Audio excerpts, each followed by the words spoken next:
Good afternoon, everyone, and welcome back to another episode of the official ARK podcast here with the Sunday session, number 370. My name is Coach MT, and I'm here live today with the core team. Your host for tonight, as always, the one and only Mr. Atlas. The floor is all yours, sir.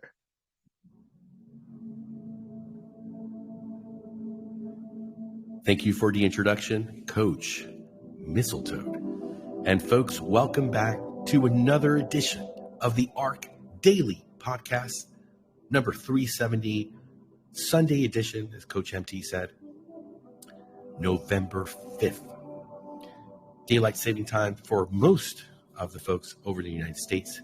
We just learned a new fact. In Arizona, there is no daylight saving time. Shout out to the folks in Arizona. What a nice way I have to worry about it. With that, a big announcement, folks. We are changing times. With all this change of time around the world, we're going to officially move the podcast time for 4 p.m. EST over to 2 p.m. EST. We want to make sure that our European friends complain a lot. Hey, they're always late. They're in bed. We're putting the kids to sleep. Oh, hold on. Did the microphone do the thing, Coach MT? I did hear something strange. No, you're good. Okay, I heard something. That's what happened last time when we had that distortion or the echo. So back to where we were, folks. We're changing the time. We're going to get an opportunity, a window for our good folks over in Europe and the folks in Asia that are waking up early as well to come and join us. They're getting up really early. It's going to be a lot easier, I believe, for us to get it done at that time. Please stay tuned to the pinned messages. It's going to be starting tomorrow. So if you want to come and you want to breathe here with the rest of the community, calm, cool, and collected with Coach Roberto, do make sure you come at 1 p.m. EST, 7 p.m. UTC. Great week ahead. A lot of negotiations happening over the weekend. Business deals and conversations that are quite exciting. We've shed some light, just a little bit of information, as we don't like to talk about things that are finalized until the ink is actually dry on the documents or the PDFs nowadays. But yeah, we're going to keep you up to date. A lot has happened over the weekend, and we've already shared with you our excitement. Brett's dropped a lot of alpha of what's going on, what are the capabilities of this robust system that we're building. We have not forgotten about ArkNet. We just don't talk about it, because when you're building these things, you're always adding more value. You're always able to take it a step further and improve it. So that is coming along. A lot of work recently has been going back to it as we've been able to migrate our focus to the legacy NFTs, to the products, to the banking, talking with potentially very big groups to come in and pick up cards here. We're moving in the right direction. Could be prouder, could be happier with this team, with this community, with the support, the patience. And it always pays off. With that, I'm going to turn it over to Mr. Brett Nordin for his updates on a Sunday. Hope you're doing well, my friend. Yes, doing great. Yeah, most of today was Alex working hard on the D-app design for the new legacy NFT, as well as just handling all of the customer service stuff that he does for the Terra card, the Air card, getting customers sorted out, answering questions. Excellent work by Alex today. And I think Coach Mistletoe will also be jumping in the ring there for some of the customer service work. And we're talking, about expanding that and these potential partnerships that might be coming on board. So a lot of strategy discussions and, scaling and things like that for the banking products. Hopefully we'll get some of these deals, a little better structured and get some commitments.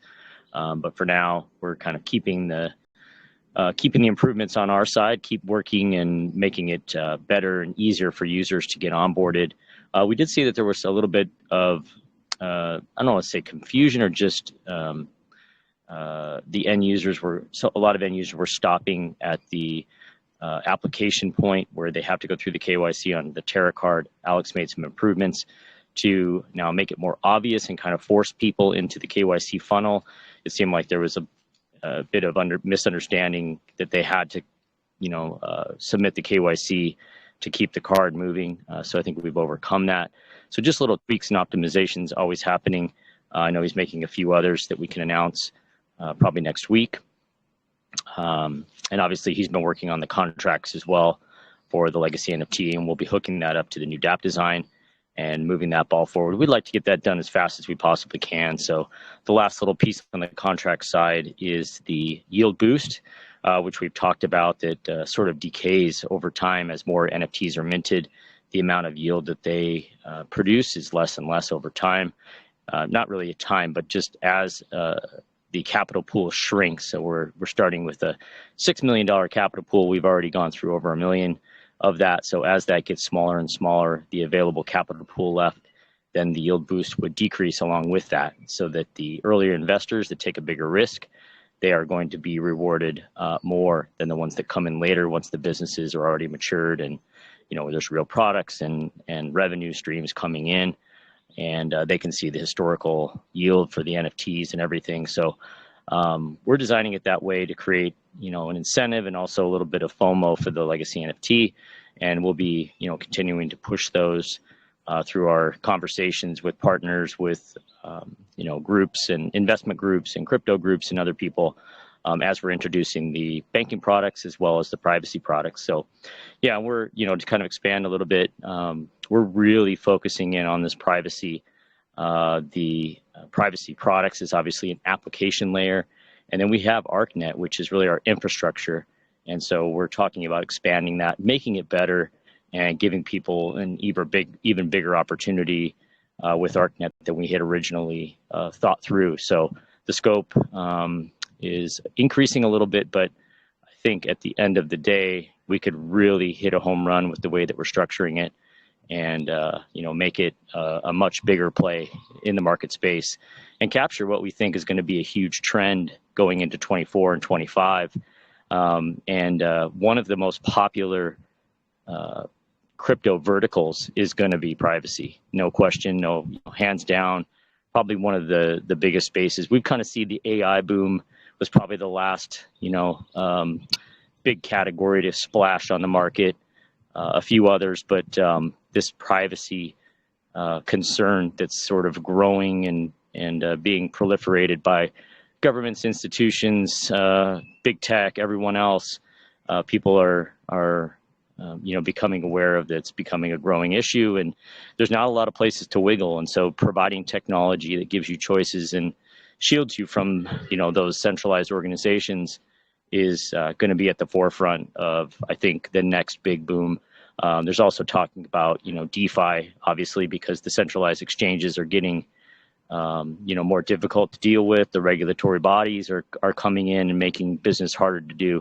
So between the decentralized finance, privacy, probably some other sprinklings of AI, again, I think we'll be part of that. But this next bull run is going to be led and spearheaded by certain categories that spark it and make it go. And we think that privacy is going to be one of those top three. So, and that's about it. It's a quiet weekend for the privacy folks. The dev team's coming back online tonight, very early my time, and then we'll be fast at it. Tomorrow I've got a couple different meetings, and Tuesday as well. So it's going to be a big week, I think. We ironed out a lot of things last week on Friday. I think we talked a little bit about that. Some breakthroughs were made on the zero knowledge side that make it a lot better for the end user. So now that those things are kind of out of the way, now it's just full blast and continuing to develop and continuing to work our plan that we've already had in place, and keep moving along and keeping things on track. On time and on budget is sort of the mantra, and we have to just keep doing that because we know that January is going to be a big month for us as we roll this out. And we'll be finishing up some marketing and presentations and things to share more about what this whole application is going to look like. And I think people, once they see it, they're going to get very, very excited, as much as we are. And then when we can comfortably release more information about ArkNet. I think it's just going to blow people away. So pretty pumped about that. So that's about it for me. Anything else you want to cover? I think that's it, Brett.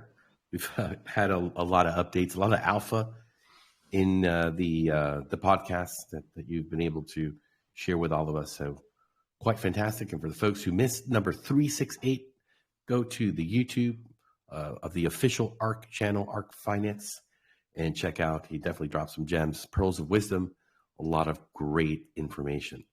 So that's going to bring it to the end for us. Today, we're going to stick around, as we always like to do, for Q&A. Make sure that anyone who's here gets their questions answered, or if they have any ideas, anything they want to contribute, we're here to listen to you and have a conversation.